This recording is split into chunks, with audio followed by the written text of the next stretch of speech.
Assalamualaikum warahmatullahi wabarakatuh. Dari kawasan Semeru, Kecamatan Air Kerinci, kami pancarluaskan melalui frekuensi modulasi 99,0 FM Radio Hantito.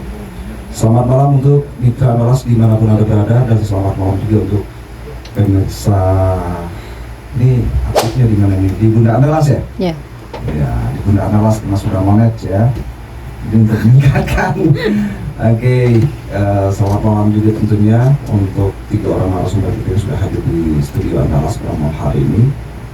Dan untuk malam hari ini sepertinya kita acak ke Kota Semeru ini jelang Pilkada serentak 2024, khususnya di Kabupaten Kerinci dan Kota Semeru yang pada November nanti akan kembali menentukan siapa gerangan untuk pemimpin Kota Sungai Penuh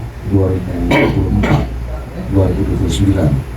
Nah, untuk malam hari ini kita ambil di garis tengah ada Bang Wery Pratama SA, ya, beliau di tim pemenangan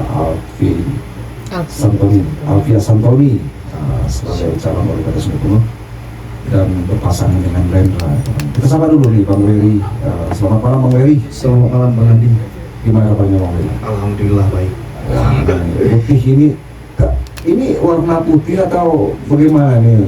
Ketulusan lah nampaknya. Ya, ketulusan dan kesejukan dalam Pilkada 2024 ini kan. Iya, harus berjalan dengan damai ya. Siap. Bang ya. Dan juga di samping Bang Wery ada senior kami ini Bang Bukhari Mualim. Selamat malam Bang Bukhari. Selamat malam Bung Andi, selamat malam pemirsa Analas FM. Sehat Bang? Alhamdulillah Udah sehat. berapa lama nggak kesini Bang? Sudah lama, ini sudah terlalu banyak perubahan nih Iya. di Analas FM ya. Ini baik, terima kasih Bang Bukarya yang sudah hadir pada malam hari ini di studio Analas FM. Dan juga di pojok kiri saya ada Bang Ap. Oh iya, betul. Gimana nih Bang Apip? Apa? Kalau masalah bidang nanti belum nampak. Belum apa? Berarti sudah membangun karir saat ini ya, fokus Bang. Sedang fokus ya, Bang. Ya, baik. Saya ke Bang Wery dulu lah ya. Nih, karena kata Bang Bukhari tadi beliau posisinya di tengah aja, karena pada malam hari ini tokoh sentral. Bisa jadi nanti yang akan disanjung, bisa jadi yang akan dipojokkan nanti. Saya dari kiri kanan ini. Ini mengamat secara objektif dan ini mengkritik secara objektif juga ini. Baik, Bang Afif sekarang selain sebagai mahasiswa juga merupakan seorang aktivis di Kerinci dan Kota Sungai Penuh yang menjadi narasumber kita pada malam hari ini. Bang Wery,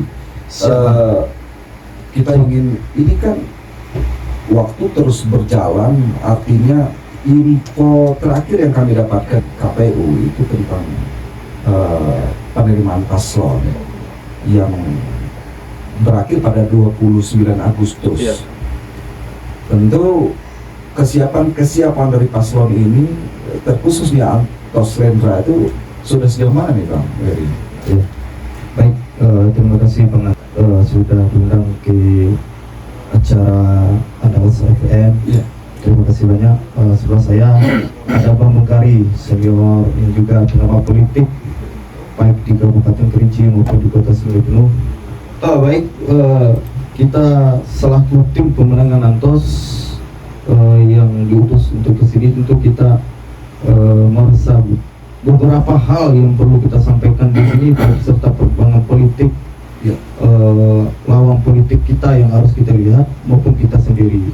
Karena dalam satu kemenangan politik bukan saja kekuatan kita yang harus kita lihat, tapi kekuatan lawan juga harus kita lihat, Yes. supaya analisis SWOT kita itu bisa kita terapkan di lapangan. Nah, berbicara beberapa pasangan calon yang berada di Kota Sungai Penuh pada saat ini, kami tidak mempersalahkan itu, baik dua pasang, Ya. 3 pasang, 4 pasang, 5 pasang maupun setengah lusin.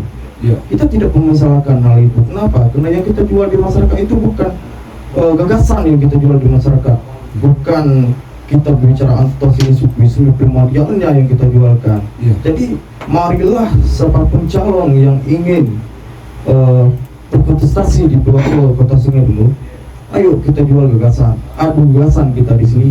Kita berikan ke masyarakat siapa yang terbaik yang masyarakat pilih, itulah pemenangnya.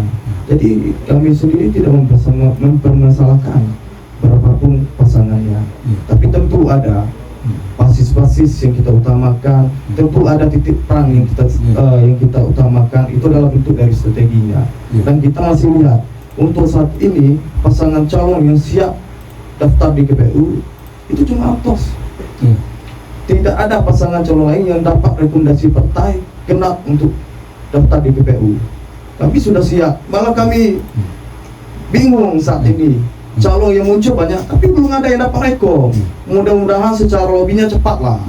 Kami juga ingin memastikan berapa calon ini supaya strategi nanti kan bisa kami terapkan di lapangan. Kita sampai saat ini belum dapat rekomendasi, walaupun Golkar itu udah 5 kursi di DPR Kota Singapura, tapi sampai saat ini belum dapat rekomendasi. Alpin juga cuma dapat rekomendasi dari Partai PAN, belum cukup, kena 3 kursi. Baik Ahmadi pun itu sendiri cuma dapat PKS, belum cukup. Dan independen pun pada saat ini masih proses. Dan Antos pun sendiri bingung siapa calonnya. Kita diisu-isukan kemarin sudah dapat partai, Antos tidak dapat partai, Antos kurang partainya mau diambil, malah orang yang diisukan tidak bagus malah mendapatkan partai yang pertama ada siap mendapatkan PPU. Nah kita bingung nih Bang Andi, mana calon lawan calonnya itu belum nampak. Sekarang cuma isu-isu ini maju, pasangan ini pasangan dengan ini pasangan dengan ini pasangan dengan ini. Antos pasangan dengan Lendra Wijaya, tidak pernah tukar pasangan.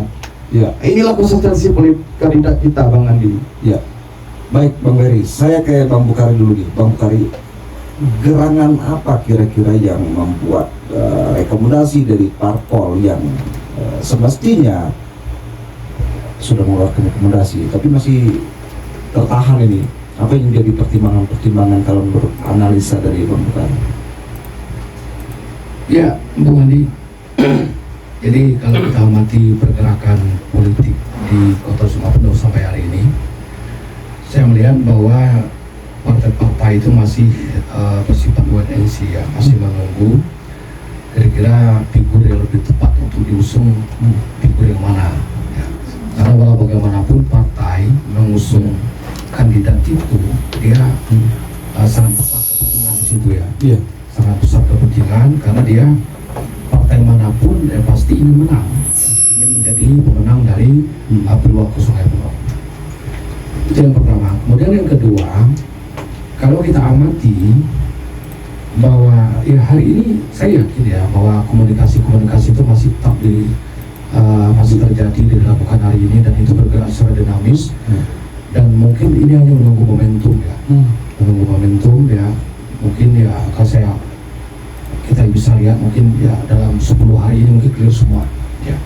Cuma mungkin dari beberapa figur yang muncul kita bisa prediksi, sementara di luar independen itu 4 ya. 4 yaitu ada Antos, ada Ahmadi, kemudian ada Pika, kemudian siapa? Alpin ya, Alpin ya. Tapi seperti dikatakan oleh Bung Wendy tadi, Bung Weri ya, memang satu-satunya calon yang sudah mendapatkan rekom siap untuk berlayar adalah Antos ya, karena kursi P3 dengan Demokrat itu sudah cukup untuk berlayar gitu. Nah persoalan apakah yang lain dapat ya kita tunggu saja gitu ya. Ya kalau memang tidak ya berarti Antos dan Nana akan berhadapan dengan kota kosong kan seperti itu ya. Jadi itu. Jadi pertama tadi ya mungkin partai masih menunggu ya kira-kira kematangan kajian partai itu tepat tidak mengusung si A atau si B. Kemudian yang kedua komunikasi mungkin deal itu mungkin masih sedang terjadi dan itu bergerak secara dinamis lagi.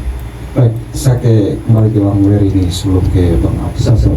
Bang, ada tidak kemungkinan ini kan sudah cukup nih untuk modal berlayar ya, diajak kompetisi Pilwalkot Sungai Buloh. Ada tidak kemungkinan untuk menambah lagi partai? Baik Bang, sampai saat ini kita terus komunikasi dengan beberapa partai dan komunikasi Bang Antos sendiri dengan beberapa pengurus partai yang belum menentukan sikap atau belum mengeluarkan rekomendasi ke calon-calon pasangan lain. Kita gencar Kenapa? Karena yang kita bangun di Kota Singapura, bagaimana koalisi ini bukannya sebatas untuk mengusung atau mendukung, tapi rekomendasi partai ini juga dapat untuk mendukung visi-misi Bang Antos ke depan nanti. Semakin banyak partai yang ingin mendukung Bang Antos, maka semakin banyak pula narasi politik dan visi-misi politik yang akan kita berikan kepada masyarakat. Mudah-mudahan ada beberapa partai yang mungkin sekitar 1 minggu lagi akan memberikan rekomendasi kepada Bang Antos. Oke, saya kembali lagi ke Bang Bukhari nih, Bang. Bagaimana Bang Bukhari menganalisa? Artinya kemana? Ini kan baru tataran prediksi ya, Bang Bukhari ya kan. Kan boleh-boleh saja sama dengan BMKG kan perkiraan ya kan. Tentu seorang pengamat itu punya perkiraan yang lebih, gitu kan dibandingkan secara umum. Artinya untuk partai-partai yang pada saat hari ini belum mengeluarkan rekomendasi, nah analisanya ini kemana arah perahu-perahu ini? Atau ada tidak kemungkinan lagi semisalnya ke Pak Antos untuk, dan bendera apakah itu? Kemudian bagaimana dengan yang lain? Nah, silakan Pak. Iya. Secara politik itu bisa saja terjadi ya. Cuma yang jelas hari ini saya melihat ya bahwa persoalan mendasar dari banyak partai yang belum mengeluarkan rekomendasi itu dikarenakan belum ada kepastian persoalan masalah siapa yang akan menjadi pendamping nanti. Ya, kita ambil contoh umpamanya. Ya. Pertama, awal Alpin diisukan dengan Dipo. Ya, ada pergerakan politik. Kemudian dia clear dengan Azhar, ya.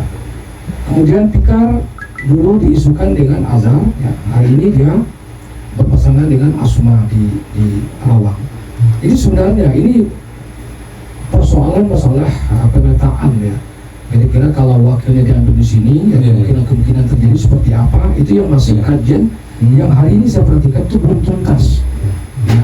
Tentu rekomendasi partai itu diberikan sepanjang kandidat itu mampu memberikan sebuah keyakinan kepada partai itu bahwa kalau dia berpasangan dengan ini, kalau berasal dari daerah ini dia bisa menang. Gitu. Kenapa? Karena partai tidak mau mengeluarkan rekomendasi kalau tidak jelas analisanya. Seperti dikatakan Bung Wery tadi, SWOT-nya seperti apa? Kelebihan di mana, kekuatan di mana, kelemahan di mana, harus dijelaskan itu. Jadi kajian-kajian itu yang saya perhatikan belum tuntas hari ini. Ya. Kita ambil contoh umpamanya, ya seperti Pikal dengan Asma, ya, dengan potongan, ya mungkin dikarenakan wilayah Mudi, ya Kota Semua Mudi, itu hanya ada Ahmadi, maka dia mencoba untuk melakukan menandingi kekuatan Ahmadi melalui Ahmad Nerawang. Tetapi kajiannya adalah figur Asma ini sejauh mana dia mampu memberikan sebuah garansi kepada Pikar dan partai bahwa dia betul-betul mampu mengkonversikan suara Golkar yang ada di Rawang itu menjadi suara yang tegak lurus dengan Pilwako. Karena kan itu kan Golkar kan dipilih. Karena tidak selalu bahwa suara di DPRD di pileg itu dia tegak lurus dengan pilkada. Seperti itu kira-kira.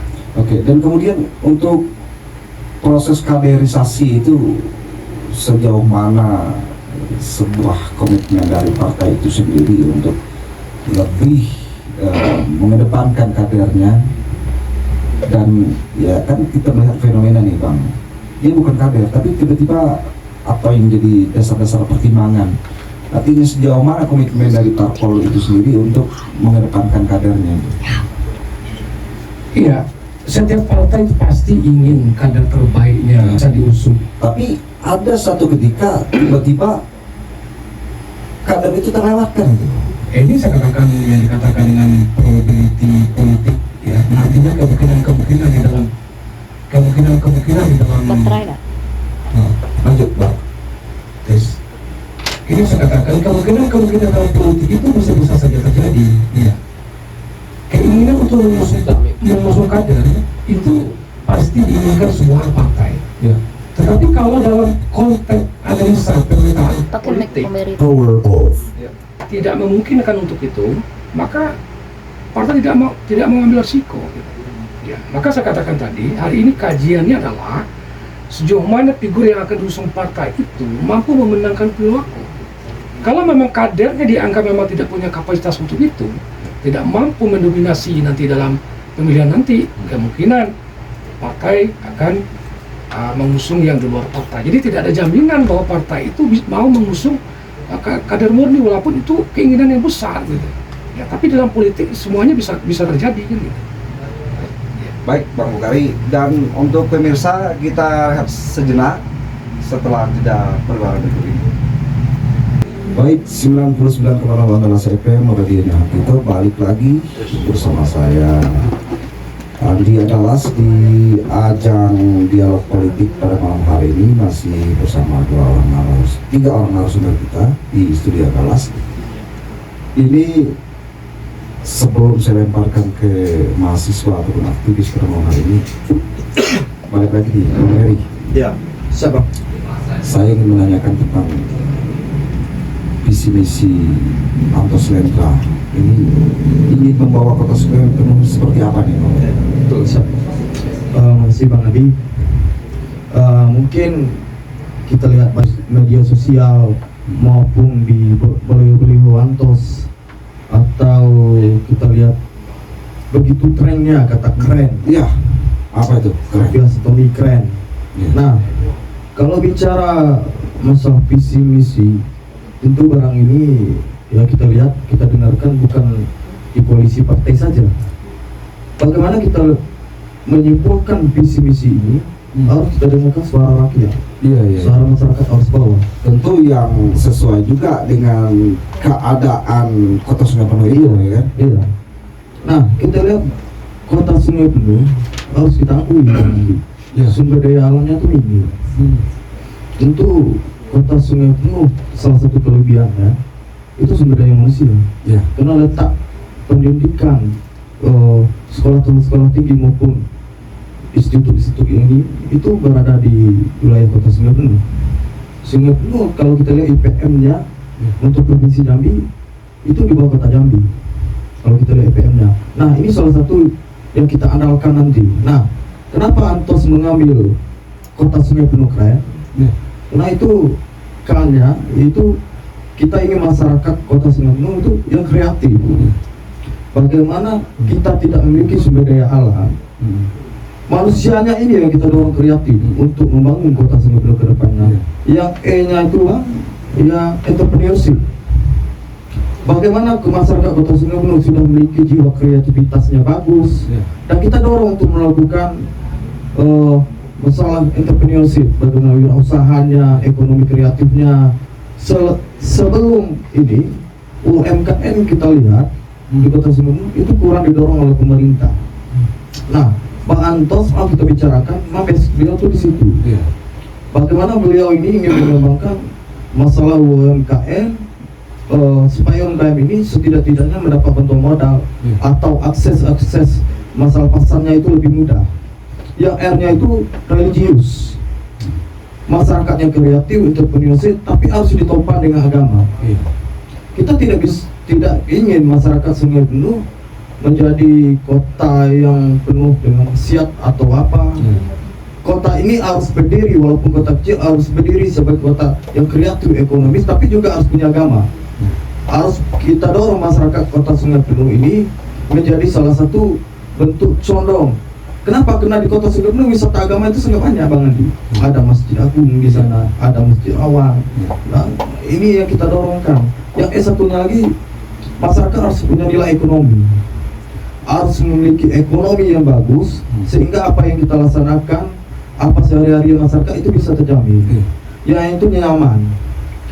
Baik pendatang maupun penduduk asli yang berada di kota Sungai Penuh harus nyaman berada di kota Sungai Penuh. Tidak ada intervensi dari manapun. Kita ingin masyarakat bisa mencari nafkah dengan baik, bisa melaksanakan ibadah dengan baik, bisa melaksanakan kegiatan sehari-hari dengan baik, dan mereka itu nyaman. Nah, itu adalah sikatan keren. Nah, visi-misi beliau ini sudah kita rembuk dan sudah kita bicarakan dengan tim-tim Bang Antos, bahwa kita ingin masyarakat kota Sungai Penuh memiliki jiwa kreativitas yang bagus, memiliki jiwa entrepreneurship, dan memiliki jiwa religius, memiliki nilai untuk sehari-hari ekonomi yang bagus. Kita memiliki penduduk-penduduk pendatang baik dari suku Jawa, Minang, Batak yang berada di Sungai Penuh, itu harus nyaman. Baik, mungkin itu Bang Edi. Baik, luar biasa nih apa Bang Wery ya, apa yang jadi daripada keren itu tadi ya. Rasanya sudah komplit lah, komprehensif. Saya ke Bang Apip. Nah, ini Bang Apip tidak tidak asing ya Bang Apip ya. Ketika ke situ ya, nggak apa-apa. Ketika mendengar slogan-slogan ya yang indah-indah, termasuk malam hari ini, mudah-mudahan kalau saya secara pribadi itu apapun yang disampaikan itu berbuah kenyataan ya. Nah, saya ingin minta tanggapan dari Bang Apip selaku seorang aktivis dan juga mahasiswa yang juga sekaligus merupakan corong-corong masyarakat dalam menyampaikan dan menyuarakan apa yang jadi kegelisahan masyarakat selama ini. Bagaimana nih dari Bang Apip sendiri, artinya bercermin kepemimpinan yang telah sudah dan kemudian yang akan datang. Nah, kalau ini kan yang akan datang, apa yang ingin Bang Apip sampaikan dan utarakan pada malam hari ini? Baik, pertama itu digadang-gadangkan dengan milenialnya, kekuatannya dengan milenial. Iya. Saya termasuk gen milenial. Iya. Nyatakan jangan mudah percaya dengan janji-janji politik yang dibeberkan oleh paslon, entah itu dari Antos, Iya. Ahmadi dan lain sebagainya. Karena sebelum jadi itu ibarat kata orang Kerinci itu isi pehut bembo sama gih kan. Iya. Tapi kalau lah jadi Iya. jangan kan isi pehut. Iya.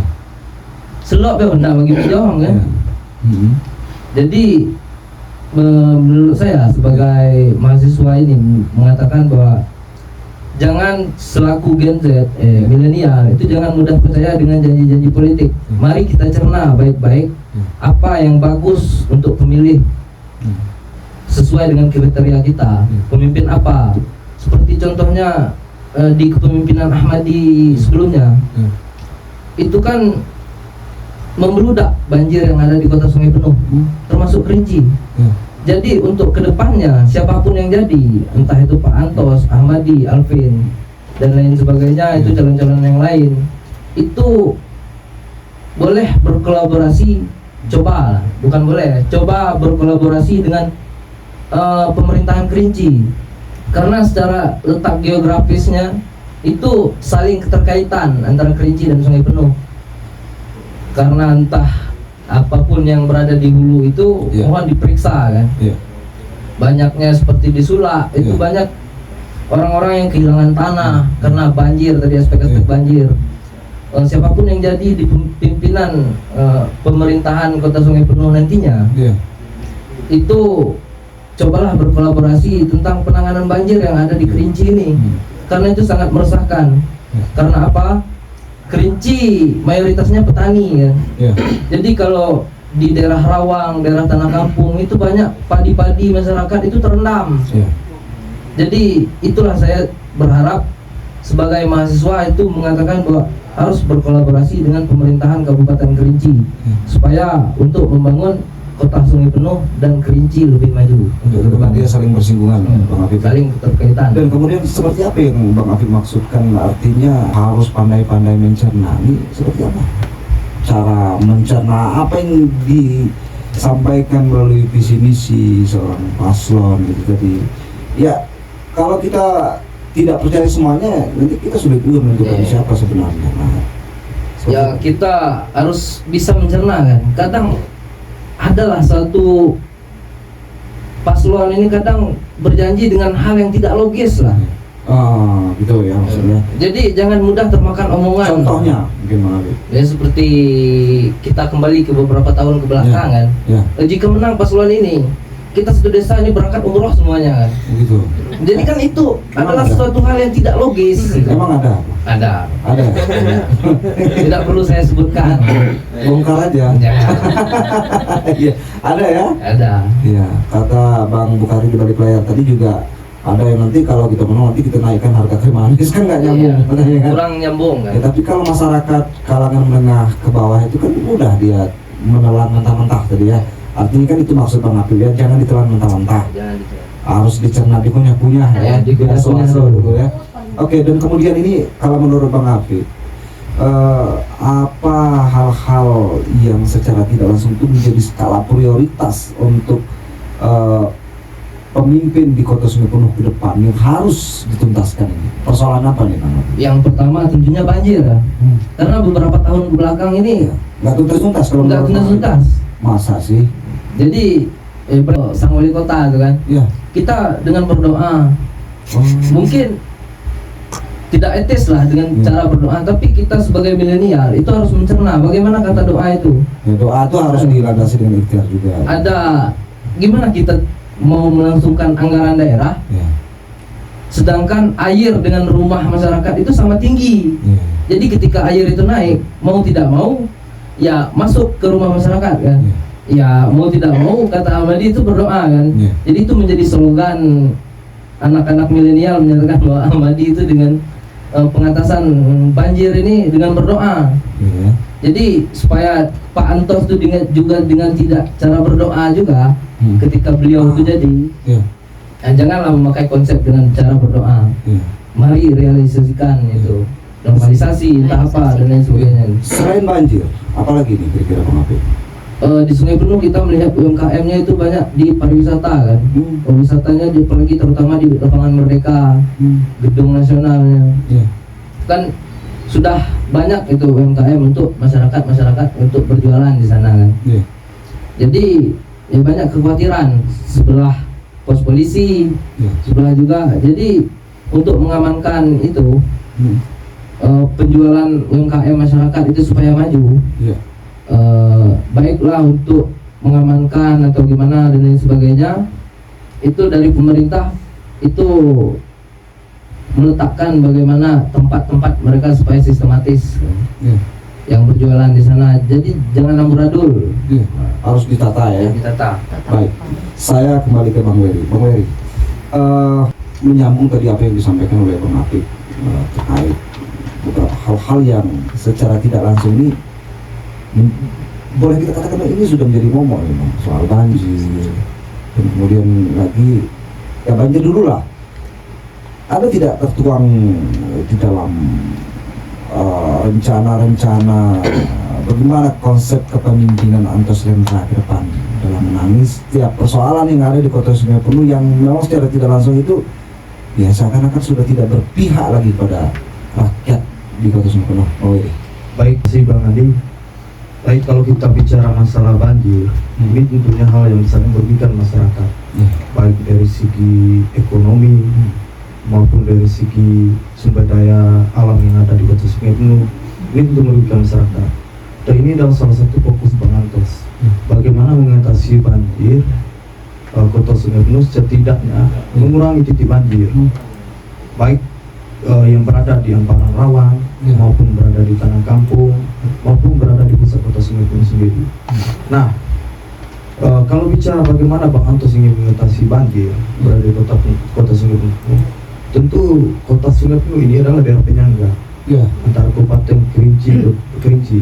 Ada Kabupaten Kerinci yang daerahnya wilayah Ilir, ada yang wilayah Mudik. Kota Sungai Penuh adalah kota penyangga. Nah, tentu banyak sedikit, tentu kita harus berkolaborasi dengan pemerintah yang di atas tingkat kita, itu pemerintah provinsi. Nah, bagaimana banjir ini yang berada di Sungai Penuh ini, apakah kita cari solusi bagaimana? Apakah kita bikin dana buatan atau bagaimana supaya sumber air yang berada di Kota Sungai Penuh ini bisa tersentralisasi, bisa terpecah untuk mengatasi atau mengurangi masalah titik-titik banjir yang ada di Kota Sungai Penuh. Bukan saja kita lihat berada di malah di pusat kota itu sendiri saat ini kalau hujan nguyur Kota Sungai Penuh selama 30 menit itu sudah berada di banjir, berada di daerah Lawang Agung, berada di Desa Gedang. Ini adalah pusat banjir, bisa kita katakan ini pusat banjir yang baru yang selama ini tidak kita temui, dan ini malah zaman kepemimpinan Pak Ahmadi ini adalah pusat banjir yang baru bagi saya. Sedangkan yang berada di Lawang Agung, Desa Gedang ini adalah pusat Kota Sungai Penuh. Nah, ini adalah jadi prihatin kita, bagaimana kita mengurangi masalah banjir ini. Dan bukan aja masalah banjir, tapi masalah sampah juga. Momok sendiri kita melihat kota Sungai Buloh sampah untuk harinya bisa berton-ton. Nah, Bang Antos punya konsep bagaimana sampah ini bukan hanya jangan sebagai musuh masyarakat, tapi kita melihat sampah ini bagaimana jadi bahan masuk ekonomi untuk masyarakat, bang, nilai tambah bagi masyarakat. Kita Bang Antos sudah pernah ke salah satu daerah, bagaimana daerah seperti Kota Malang membuat sampah ini menjadi nilai tambah, baik untuk membuat bahan-bahan seperti kerajinan kan, dan ini fokus Bang Antos bagaimana sampah ke depan menjadi nilai tambah bagi masyarakat, diberdayakan bukannya jadi musuh masyarakat, yang bisa dijadikan pupuk gitu. Kreativitas tadi itu yang saya sampaikan Bang Andi. Mungkin itu Bang Andi. Oke, baik. Saya kembali ke Bang Bukhari nih Bang. Ya, ini tadi Bang Apip sudah menyampaikan sebuah kritik yang sangat keras, dan mereka mahasiswa biasalah makanya tidak peduli kan. Artinya ini kita bukan dia mahasiswa, termasuk kita di media ini kan tidak berbicara soal personal, Bang. Soal kepemimpinan, ya kan? Artinya ya sebagai masyarakat dan kita sebagai corong tentunya menginginkan sesuatu yang ideal, yang baik. Kalau belum sesuai dengan apa yang menjadi harapan kita semua, tentu ini akan tetap dan terus disuarakan. Bagaimana segala sesuatu yang secara tidak langsung itu menjadi bahan kritikan dalam menyampaikan aspirasi seperti yang disampaikan oleh Apip selaku aktivis tadi itu bisa teroptimalisasi dengan baik, bisa berjalan dengan baik. Ini pola-pola yang mesti ditingkatkan oleh pemimpin ke depan seperti apa nih? Iya, jadi memang bicara masalah pemimpin kan kita bicara masalah leader. Artinya figur seseorang itu dalam konteks era modern sekarang ini kan pemilihan itu kan dilakukan seperti di Sungai Buloh ya, di kota itu kan melalui Purwako, kalau di kabupaten itu kan melalui pilkadanya. Namun pada intinya seorang figur pemimpin itu harus mampu membangun konsep cara berpikir dulu ya. Maka saya katakan di banyak media itu ya, seorang pemimpin itu harus tahu betul keinginan-keinginan dari masyarakat. Nah, kenapa? Karena seorang pemimpin yang baik itu pasti dia akan menciptakan. Jadi ada teori yang dikemukakan oleh Kartini Kartono mengatakan bahwa pemimpin yang sakit itu lahir dari rahim yang sakit, itu rakyatnya. Pemimpin yang sakit akan menciptakan rakyat yang sakit. Sebelum sakit jadi seperti itu. Maka saya katakan sebenarnya support dari perubahan itu adalah pemimpin itu sendiri. Termasuk yang pertanyaan Bung Andi tadi itu, bagaimana mengakomodir pemikiran-pemikiran kaum muda ini, dia kembali pada pemimpin itu. Bahwa ada kesadaran bahwa dia merupakan solusi bagi daerahnya. Kalau dia tidak mampu menawarkan sesuatu yang baik bagi daerahnya, maka tumbuh kehancuran. Jadi seorang pemimpin itu harus mampu memberikan solusi bagi daerahnya, termasuk mengakomodir pemikiran-pemikiran dari para pemuda, para milenial Gen Z itu. Dan perlu diadakan semacam audiensi ya, atau pertemuan-pertemuan. Dia adakan khusus forum-forum ya, menampung aspirasi dari kaum muda seperti apa. Apalagi dikatakan oleh Bung Weli tadi ya, di Kota Sungai Buloh ini antara kita sudah menjadi sentral pendidikan ya kan. Secara otomatis kaum muda sekarang ini secara intelektual tidak kita lakukan lagi. Mungkin banyak kritikan-kritikan yang disampaikan ditampung gitu. Nah, persoalan apakah itu dibutuhkan atau tidak pemikiran-pemikiran itu, maka disitulah kemampuan leadership seorang pemimpin itu menangkap sinyal itu. Apakah ini konsepnya jangka pendek, jangka menengah, atau jangka panjang gitu. Jadi memang seorang pemimpin harus membuka diri dengan hal itu, dan itu suatu keniscayaan.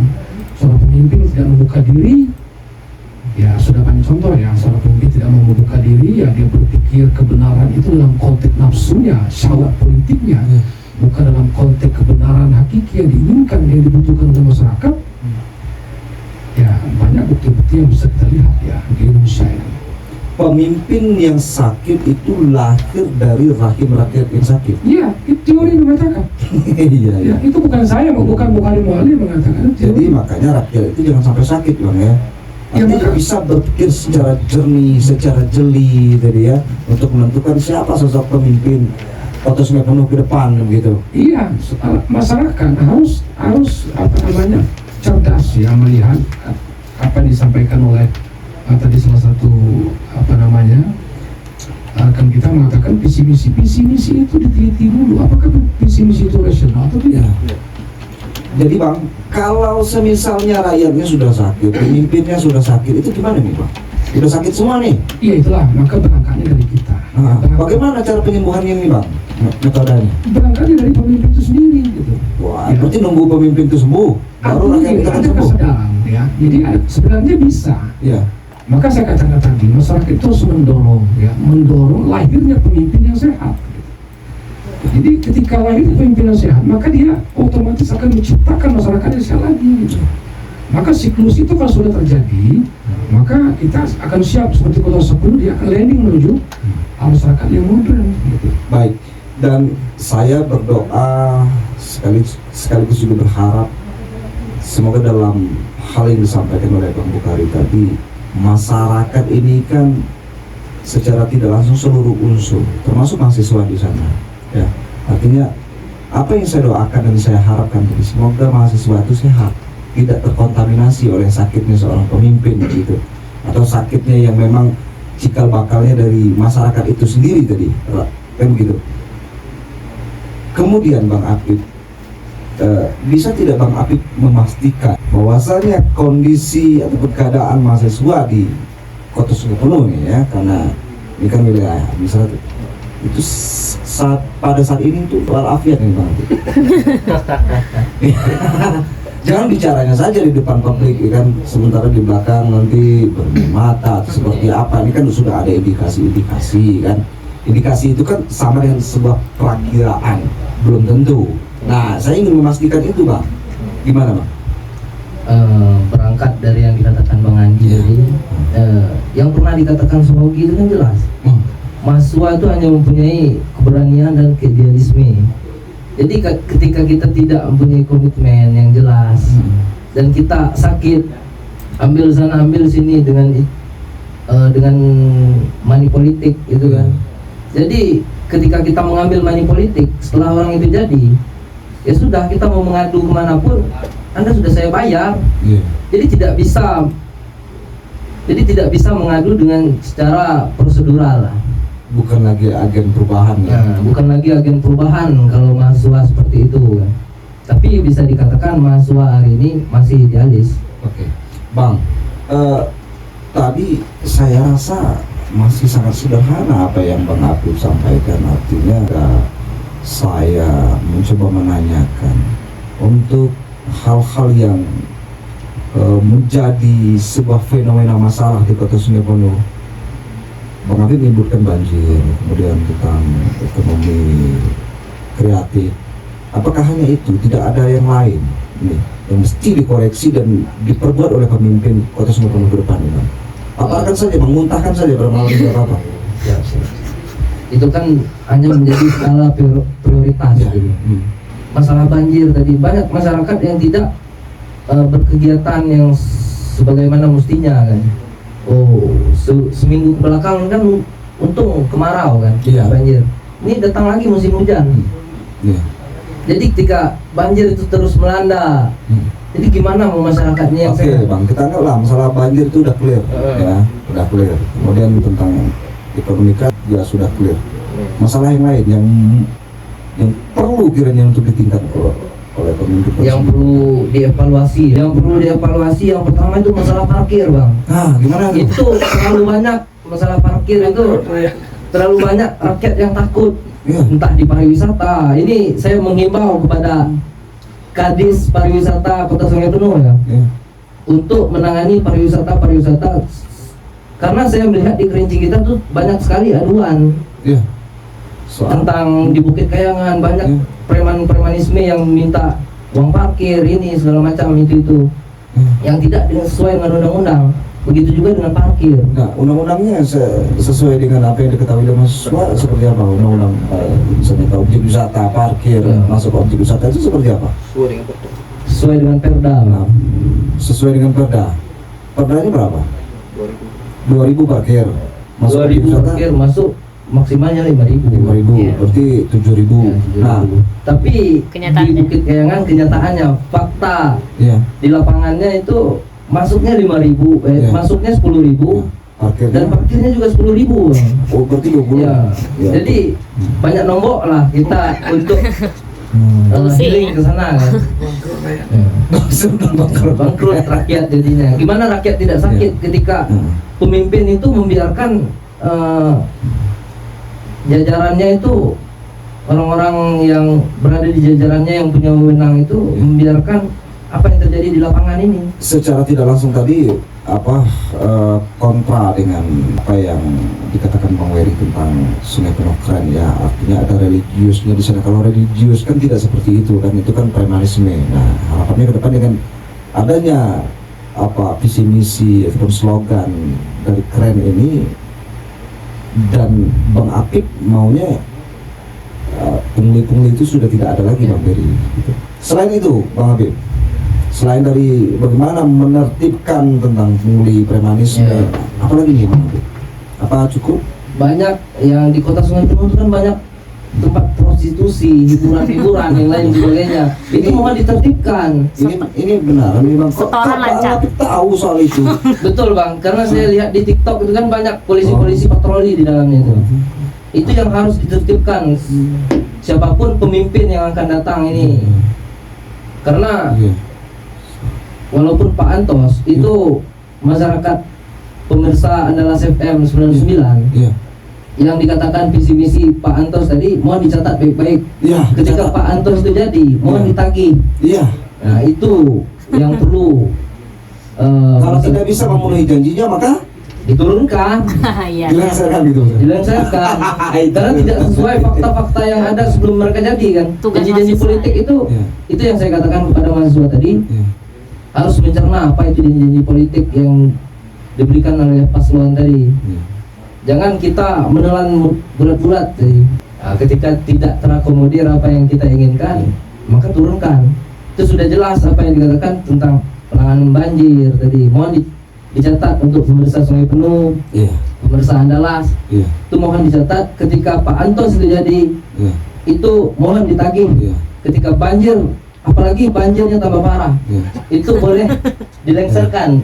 Boleh begitu Bang? Insyaallah. Wah, itu dipotong TikTok nanti tuh. Oke, baik, terima kasih Pak Apip. Ini sepertinya kita sudah di penghujung kebersamaan. Saya ke Bang Wery kembali nih Bang, ya, untuk closing statement Bang Wery pada malam ini mewakili atas nama tim Pak Antos Lendra. Apa ini kira-kira yang sedari tadi yang secara tidak langsung sudah kita diskusikan, kita bicarakan, yang tiba-tiba saya memotong atau saya peralihan ke Bang Bukhari atau Bang Apip yang belum kesampaian untuk disampaikan. Silakan Bang. Baik, terima kasih Bang Adi. Ya, itu banyak persoalan di Sungai Penuh kan, bukan hanya masalah banjir, bicara masalah sampah, UMKM, parkir liar yang disampaikan Adinda kita tadi, prostitusi, dan itu baru masalah, Nauzubillah, ya. baru masalah yang berada di kota Sungai Penuh. Tapi seorang pemimpin itu terlahir, Ya. seorang pemimpin yang terbaik itu pemimpin yang melayani rakyat, bukan pemimpin yang minta dilayani. Nah, kita menentukan seorang pemimpin, tentu kita harus melihatkan jejaknya. Kita tidak bisa melihat seorang pemimpin hanya berdasarkan popularitas atau elektabilitasnya saja. Tapi ada hal suatu gagasan yang harus dibawa seorang pemimpin sehingga masyarakat menentukan pilihan kepada seorang calon wali kota maupun calon bupati nanti. Nah, Bang Antos sendiri, silakan kita lihatkan jejaknya sendiri. Beliau berkarir sebagai akademisi, seorang anak pegawai negeri yang sekolah di kota Sungai Penuh dan melanjuti pendidikan tingginya berada di Universitas Negeri Padang. Beliau berusaha untuk membangun bagaimana akademisi beliau, pola pikir beliau waktu jadi mahasiswa, waktu jadi dosen untuk mengaplikasikan, membawa perubahan di masyarakat Kota Sungai Penuh. Bicara masalah gagasan Bang Antos, sudah saya sampaikan tadi slogan keren itu apa, dan kita bisa lihat Bang Andi. Iya. Bang Antos sendiri Iya. orangnya itu visioner, baik secara organisatoris maupun secara institusi. Apapun yang dipegang oleh Bang Antos itu selalu membawa kemajuan. Kita lihat sendiri, beliau menjadi ketua PSSI. PSSI Kota Sungai Penuh pada saat itu disanksi oleh atau dipen oleh PSI Provinsi Jambi karena tidak mengikuti waktu itu dipegang oleh anak seorang wali kota pada saat itu Pika Razami. Iya. Tapi setelah di tangan beliau, PSI Kota Sungai Penuh bangun. Bagaimana PSI Kota Sungai Penuh melakukan seluruh turnamen yang berada di Provinsi Jambi, baik gubernur, KAP maupun Poprov, itu Sungai Penuh bisa ikut. Sebelumnya PSI Kota Sungai Penuh DPR. Dan bagaimana beliau itu tidak mudah Bang Andi untuk menyambut sanksi-sanksi di PSI. Waktu beliau menjadi ketua STE, kita bisa lihat bagaimana perkembangan STE. Kampusnya bagus, akreditasinya bagus, mahasiswanya banyak. Nah itu saya katakan tadi, rekam jejak perlu dalam menentukan pemimpin. Nah kita lihat lagi, kita bicarakan, beliau pada saat ini berada di divisi 02, wakilnya Bang Amadi. Beliau saat ini dalam konsisten itu sangat perlu. Makanya mohon maaf saya potong sedikit nih Bang Wery. Kenapa Pak Antos itu tidak seperti Pak Harisani? Iya betul. Baik. Saya mau sampai di situ juga tadi Bang. Iya. Baik. Bang Antos orangnya itu konsisten. Ketika visi misi yang telah dibersamai antara Azas waktu Ahmadi Zubair dan Alfian Santobi, ketika Ahmadi lari dari konsistensi melaksanakan visi misi beliau berdua, Antos pun tidak mau ikut. Kenapa? Karena kita melihat bagaimana Ahmadi menjalankan pemerintahan. Kita bicarakan dengan sendiri, tidak melibatkan seluruh elemen yang ada, sehingga visi misi Antos, Ahmadi dan Antos itu tidak terlaksana pada saat ini. Daripada Antos melaksanakan suatu bisa kita katakan kemunifikan terhadap masyarakat, lebih Antos tidak ikut. Dan kemudian oke lanjutkan Contoh Bang Andi, ingat dalam pemerintahan kita perlu kabinet-kabinet yang ada. Antos tidak diajak untuk menyusun kabinet, kita tidak tahu. Kenapa? Karena waktu kita Antos jadi wakil Ahmadi itu melaksanakan sumpah jabatan itu sesama antara wali kota dan wakil wali kota.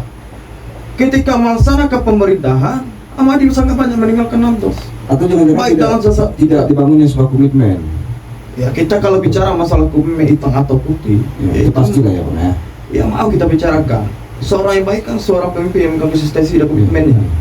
Kalau pemimpin tidak bisa komitmen dengan satu orang, bagaimana komitmen dengan 1000 orang? Atau ratusan ribu orang? Kemudian apa alasan Bang Antos itu memilih Lendra sebagai pendamping? Baik. Bisa Bang lihat, Lendra ini sudah seorang politisi hulu bagi saya. Bagi Bang Antos kan, bagaimana rekam jejak Lendra, orang yang berada di masyarakat kelas bawah. Seorang anak petani, pedagang pernah melaksanakan, kita bicarakan merantau di negeri jiran, Malaysia. Setelah itu kemudian pada akhirnya menjadi ketua DPR. Setelah itu pulang ke Kerinci menjadi penyuluh. Setelah itu beliau ikut dalam konsultasi politik pada 2014, maju sebagai anggota dewan.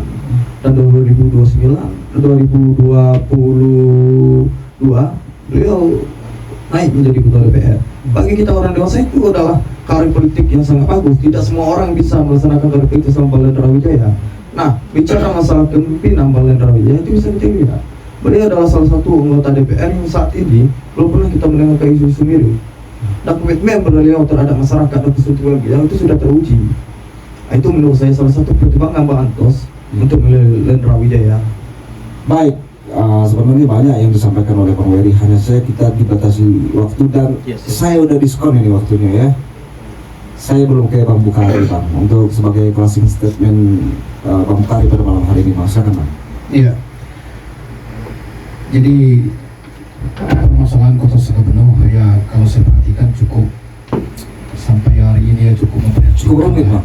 Cukup perhatikan ini. Kenapa saya katakan hampir 20 ya ini Pilwako yang keempat ya. Keempat. Tetapi saya belum menemukan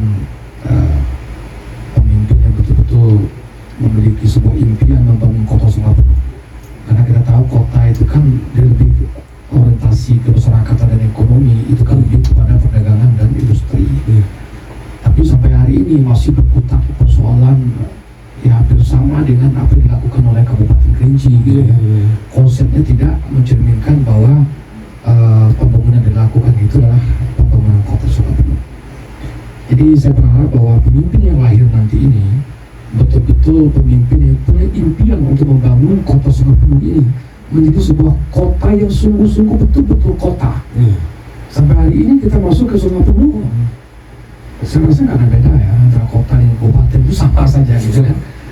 Jadi betul-betul punya impian untuk membangun kota menjadi sebuah kota yang benar-benar kota gitu. Itu yang pertama. Kemudian yang kedua, saya berharap bahwa siapapun nanti terpilih nantinya betul-betul mampu menciptakan kota Sukabumi itu menjadi kota yang aman bagi siapapun yang berkunjung ke kota Sukabumi.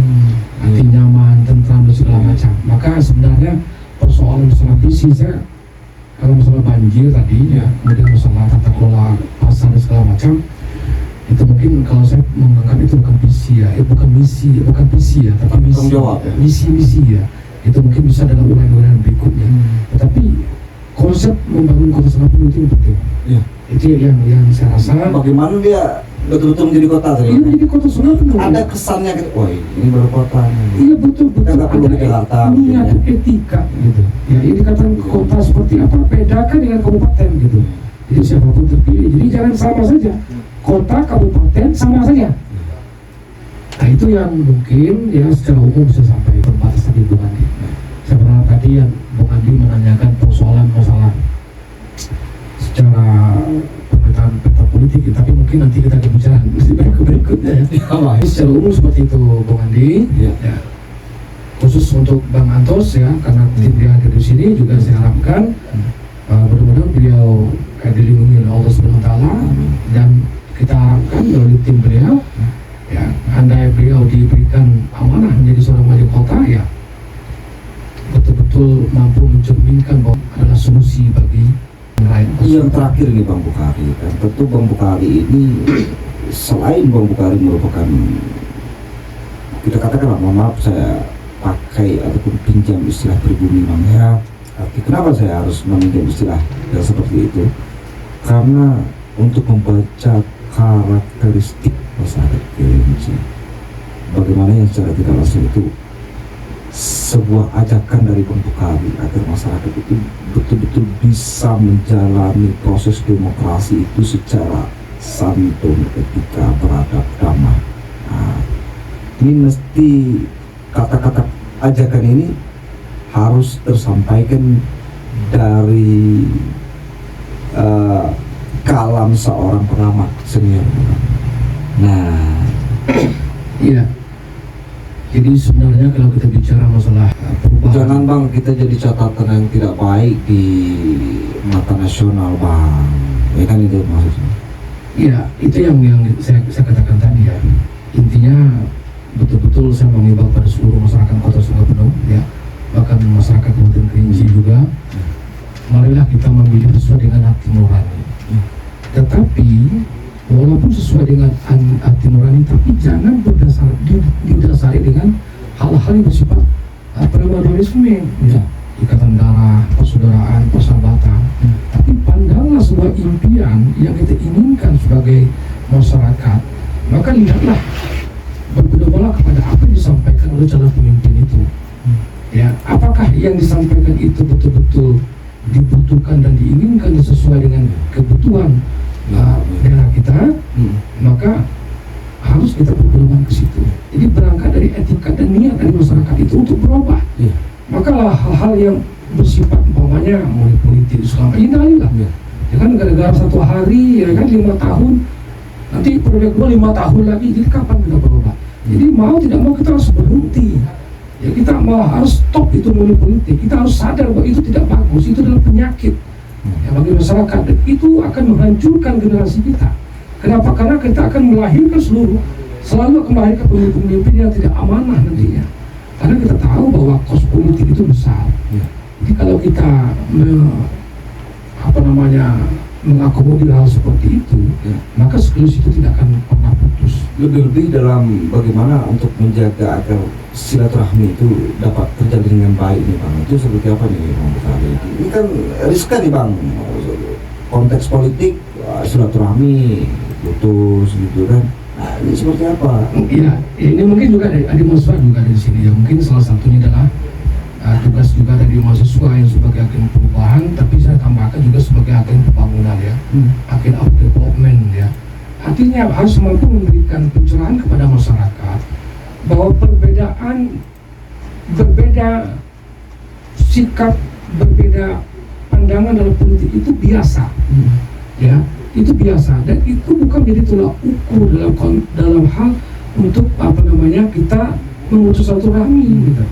Jadi jangan dikarenakan kita berbeda pandangan yang kemudian tidak saling sapa, ini suatu hal pandangan yang keliru. Jadi biasa saja, perbedaan itu biasa.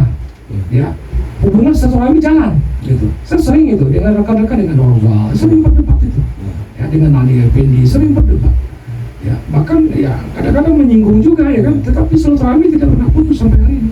Itu biasa saja Dan kita tentunya berharap kepada masyarakat pun akan seperti itu Bang. Iya, karena kita punya pandangan dan dasar yang berbeda kan gitu, sudut pandang juga berbeda.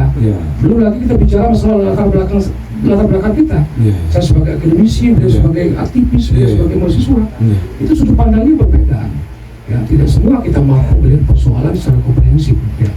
Lagi seperti dikatakan oleh Pak Yusril Mahendra, ya. Tidak semua masyarakat Indonesia ini kan profesor. Ya kan, semua memiliki strata pendidikan yang berbeda.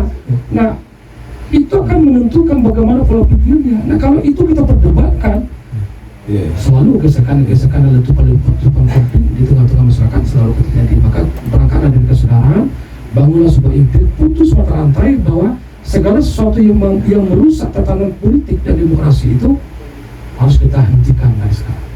Saya rasa itu.